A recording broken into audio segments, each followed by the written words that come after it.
Cuando conocemos a través de los medios de comunicación la noticia de una nueva atrocidad de las bandas terroristas, estamos expuestos a la interpretación que los periodistas quieran dar al hecho. Con mucha frecuencia, la forma en que se cuentan las noticias o se alude a las guerrillas o insurgentes tiene el objetivo de engañar. Y eso porque mucha gente no quiere ver la relación que hay entre los medios y los terroristas. Esa voluntad de engañar se hace más clara en las tertulias de la radio y la televisión y en las columnas de la prensa. La mayoría de los comentaristas son personas interesadas en hacer presión a favor de una negociación con los terroristas. Muchas veces, antiguos guerrilleros o personas ligadas a las organizaciones de izquierda que siempre han sido aliadas de las guerrillas. Con este video queremos mostrar ejemplos de cómo se engaña a la gente, de cómo se tergiversa la verdad y se altera el significado de las palabras para que la gente termine aceptando lo inaceptable, a tal punto que todo el mundo empieza a usar palabras con un sentido que no es el del diccionario. Los propagandistas de la negociación política explotan aquella vieja enseñanza de Goebbels de que una mentira repetida 1000 veces se convierte en una verdad. Y así, millones de personas usan en Colombia el término paz con el sentido de negociaciones de paz, que siempre han sido la ocasión en que las organizaciones terroristas se fortalecen para multiplicar sus crímenes. Muchas de las personas que caen en eso son ingenuas y tienen poco sentido crítico, pero otras son malintencionadas. Son la clase de gente que simpatiza con las dictaduras cubana, venezolana y nicaragüense, y que en toda Sudamérica son millones de personas. Aspiran a que Colombia tome el rumbo de las dictaduras gracias al poder que han alcanzado los terroristas, y además usan su mismo lenguaje. Todo el que pone en duda que el futuro del país se tenga que negociar con unos asesinos es un guerrerista, un destructor de paz, un enemigo de la paz. Gracias a ese recurso de la propaganda, los que han asesinado a decenas de militares y policías son agentes de paz, mientras que quienes lo desaprueban son enemigos de la paz. Los colombianos prefieren desentenderse de pensar un poco en el sentido de esas palabras y callan avergonzados de su cobardía, para no exponerse al menosprecio de las personas de alta condición social. Más bien prefieren soñar que premiando a los asesinos va a llegar el día en que se cansen, y en todo caso no quieren que los llamen paramilitares ni fachos. Y por eso los asesinos sienten que tienen permiso para multiplicar las extorsiones y actos terroristas, porque nadie les responde. Gracias a esa propaganda continua, es difícil que los colombianos entiendan que no hay una guerra entre entidades igualmente legítimas, que las bandas de asesinos no son comparables a las instituciones de la democracia. Un guerrillero no es un militar, sino un asesino, y el hecho de que quiera imponer su tiranía a los demás solo agrava su crimen. Muchos países han hecho frente a bandas terroristas. En los años 70, Alemania hacía frente a la llamada Fracción del Ejército Rojo. Muchos de sus líderes presos fueron asesinados por el gobierno, y finalmente todos sus crímenes fueron castigados. A ningún alemán se le habría ocurrido que habría que sentarse a negociar con los asesinos el futuro del país.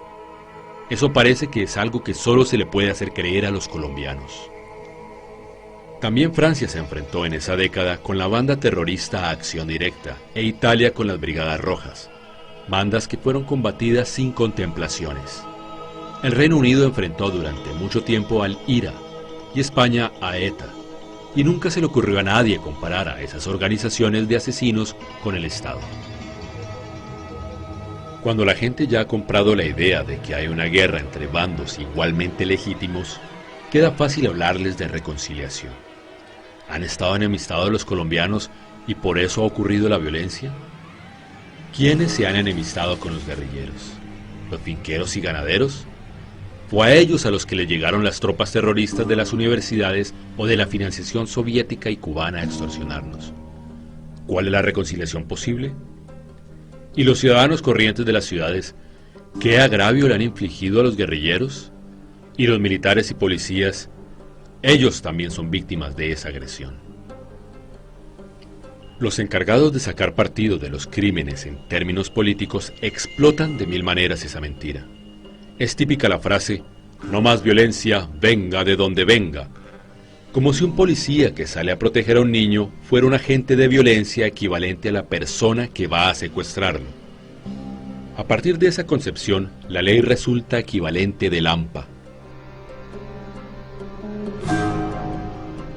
Y la presión sobre los colombianos para que acepten eso es muy grande. Hay varios cientos de miles de profesores de diversos niveles dedicados a convencer a todo el mundo de que es así, además de los estudiantes universitarios, los periodistas, los jueces, los sindicalistas estatales, etc. Imagínense que un día un atracador, alias Morcilla, se dispone a robarle la cartera a Marta, una oficinista que ha cobrado su quincena. Morcilla se acerca cautelosamente y cuando está cerca saca un cuchillo para amedrentarla y le dice que le entregue la cartera. Ella huye, pero Morcilla la alcanza e intenta arrebatársela. Comienzan a forcejear. Manberto, un universitario, ve la escena.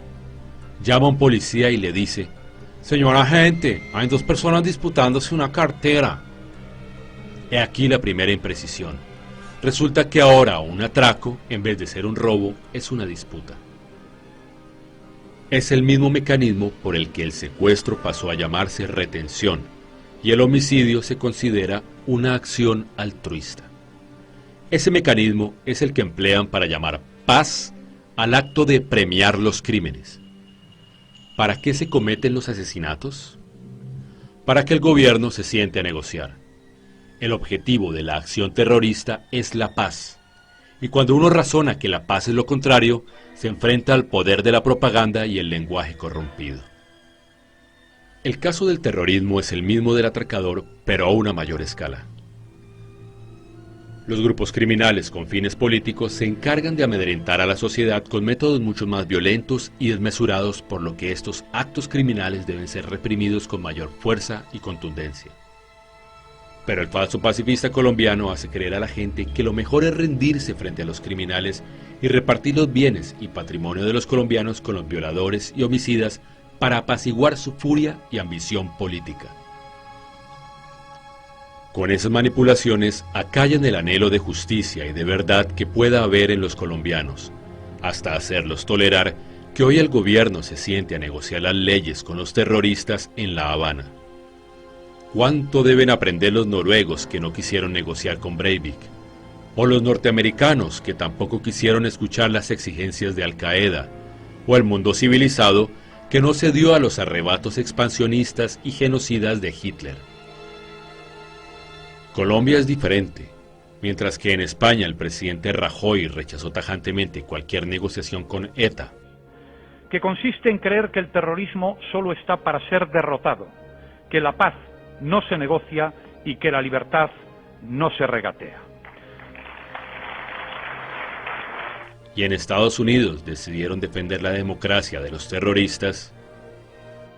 Y quiero que los ciudadanos de Nueva York sean un ejemplo para el resto del país y del mundo. Demostrar que el terrorismo no nos detendrá. La democracia americana es mucho más fuerte que los cobardes y sanguinarios terroristas, y vamos a superarlo. Gracias, señor. En Colombia, el presidente del Senado, Augusto Posada Sánchez, prefiere nombrar como senador al terrorista Timochenko que perseguirlo por los homicidios que ha cometido. Y yo sinceramente creo que es mejor tener a una persona en el Congreso de la República que repartiendo bala en los montes y atacando a la sociedad civil.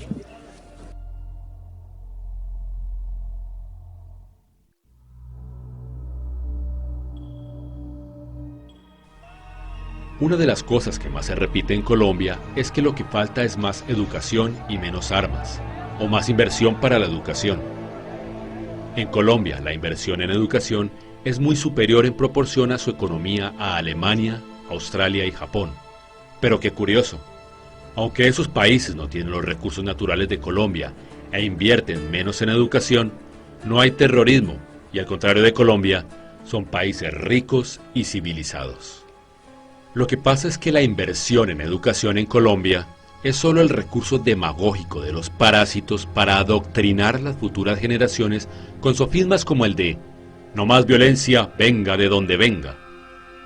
Esa inversión en educación lo es en pagar a profesores cuyas únicas enseñanzas son la propaganda de las FARC, y que a veces, como ocurre con Alejo Vargas, tienen una parte del presupuesto universitario para cobrar los crímenes terroristas. Observemos el nivel argumental de un universitario cuando se enfrenta al debate. Aprendí que no hay que hacerle preguntas. Por dos cosas. Una, porque creo que tiene una capacidad oratoria admirable. Y dos, porque la demagogia en sus respuestas es bastante. Recordemos que Alfonso Cano fue enrolado en las filas del terrorismo a través de la universidad, lo mismo que Vera Grave, Carlos Alonso Lucio, Luis Otero Cifuentes, Gustavo Petro, Iván Ríos, Timochenko y muchísimos más ilustres personajes. Para la muestra escuchemos el razonamiento de un profesor de la Universidad Nacional, Miguel Ángel Beltrán, alias Cienfuegos, hablando de terrorismo. La relación mía con las FARC es la relación que tiene un investigador, como he sido yo, un sociólogo. Yo tuve comunicación con Raúl Reyes, tuve una entrevista en algún momento en los tiempos de la zona del despeje. ¿Usted reconoce que sí se reunió con Raúl Reyes después del Caguán?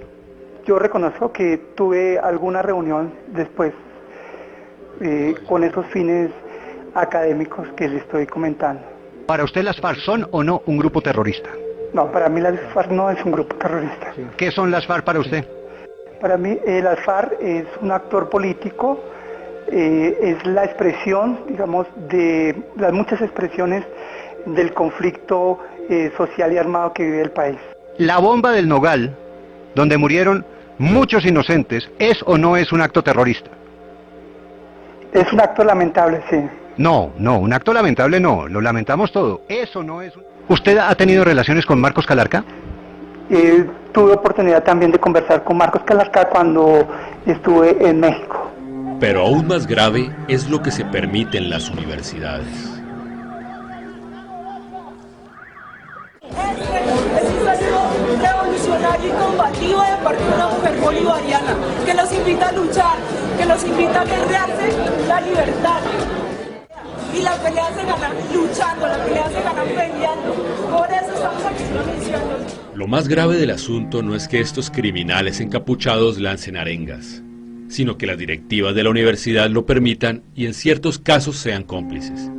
Es inconcebible la simpatía que despierta entre los estudiantes estos auxiliadores del terrorismo. Si alguien duda de la simpatía con el homicidio, escuchen lo que arengan estos estudiantes de la Universidad Nacional. ¡Si sacan la prendida! ¡Formamos la guerrilla! ¡Formamos la guerrilla! ¡Y el próximo desfile! ¡Y el próximo desfile! ¡Lo haremos con fusiles! ¡Lo haremos con fusiles! Pero no es solo lo que arengan, también es como actúan.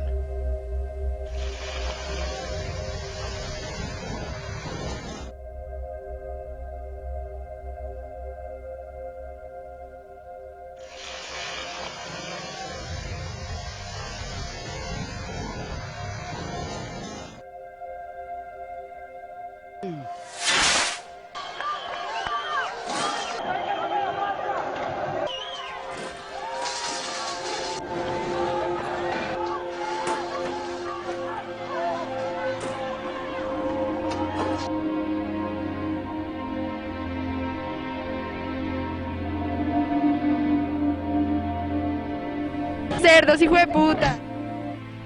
Asesinar lo hace cualquier pistolero o navajero con cierta habilidad, pero sacar réditos políticos y económicos solo lo hacen redes de poder bien aceitadas y estructuradas que actúan a través del adoctrinamiento en colegios y universidades.